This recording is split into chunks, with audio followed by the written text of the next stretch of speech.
all these people. That was good, and a lot of people were crying.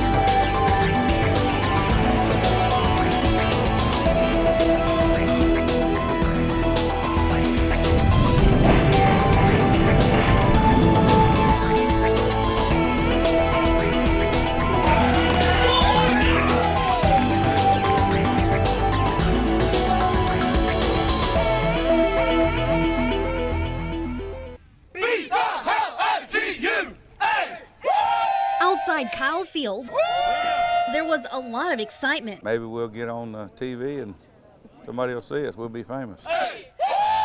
Jimmy Simmons is a former Texas A&M student who drove from Giddings to finally get his chance of being on one of ESPN's national promos. I told my daughter that we're going to go. I didn't know what the plans were at that time, but I said that'd be neat to go.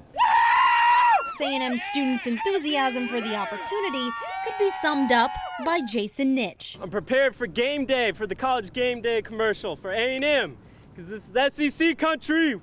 Hundreds of fans waited in line for hours. Been here since 12. Yeah, as we're out here, hopefully we get some water when we get inside so we don't all die before we get in there. Toughing it out until 7 p.m. when the gates opened to the set, Kyle Field. We have no idea what we're in store for, but we're excited about it.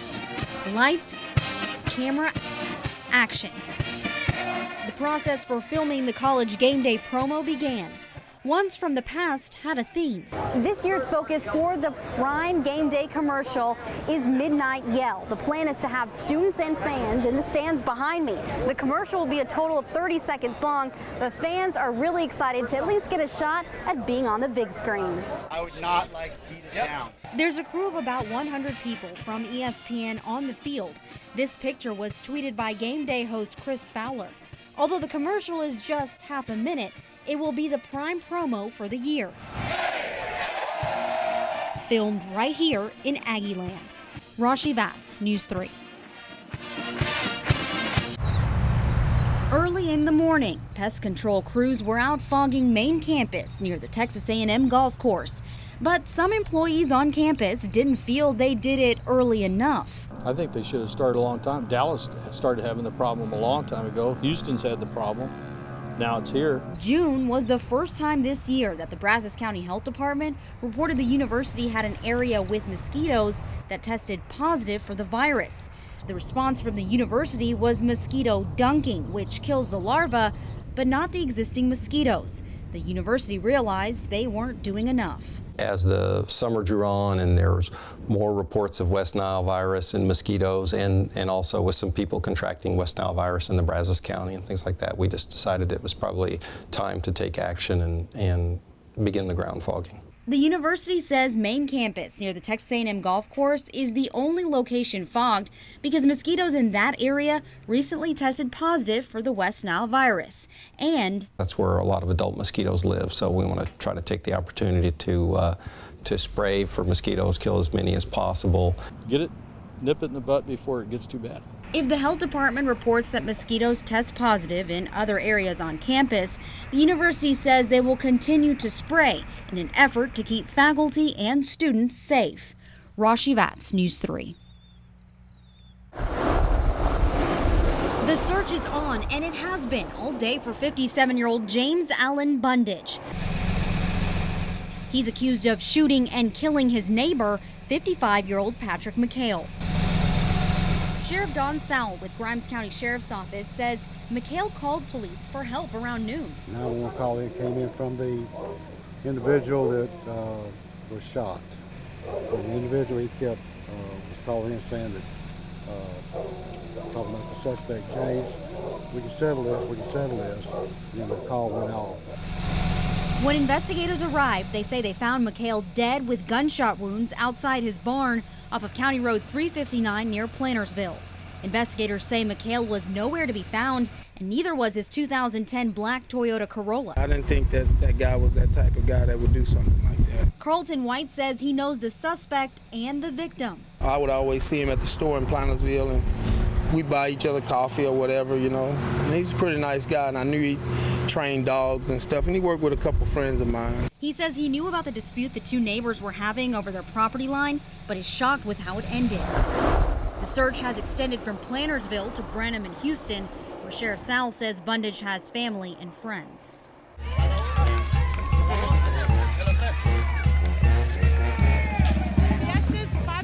Is the independence of Mexico. We've been doing it here for 34 years. It's gotten bigger and better. It brings all the community together. I like seeing the kids dancing because they looked all beautiful dressed up. Oh man! I like the cars because they're really cool. How they sometimes when they go low and some when they go high. I like the cars and dancing. Viva Mexico! Actually, my parents were married today 34 years ago, so we come out here and celebrate their anniversary every year out here, so it's really good.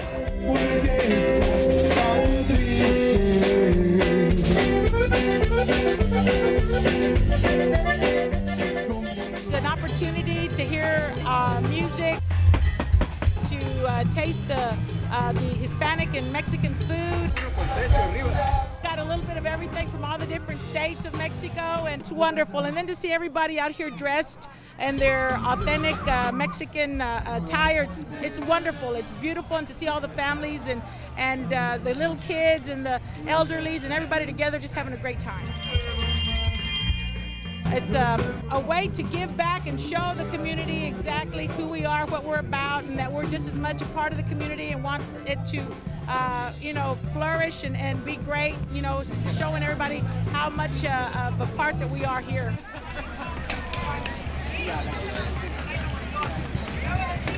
Viva!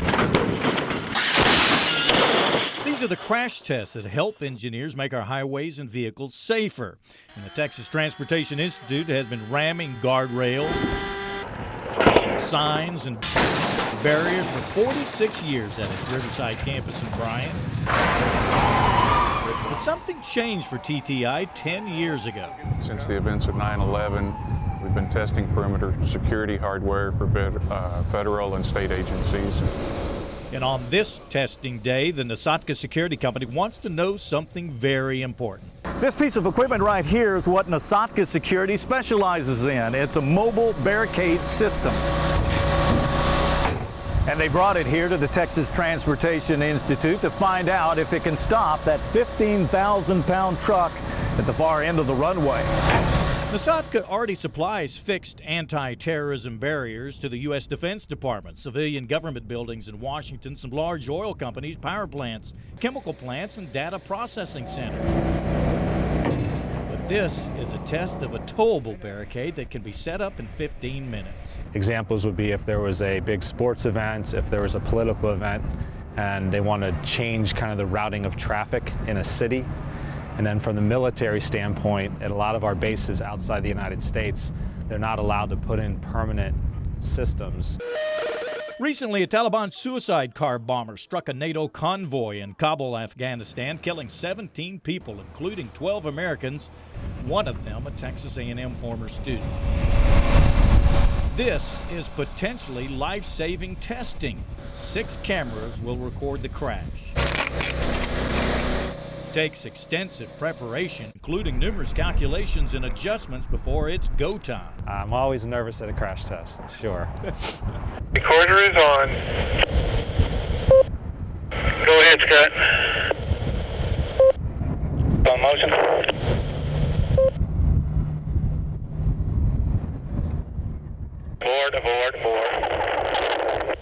A brake lockup and cable problem delays the crash test for 15 minutes.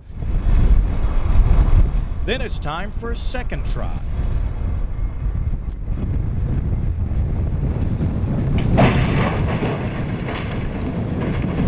It stopped it and it hurt the truck. It hurt the truck all right. Watch TTI's high-speed video. Pieces of truck fly over the place after impact.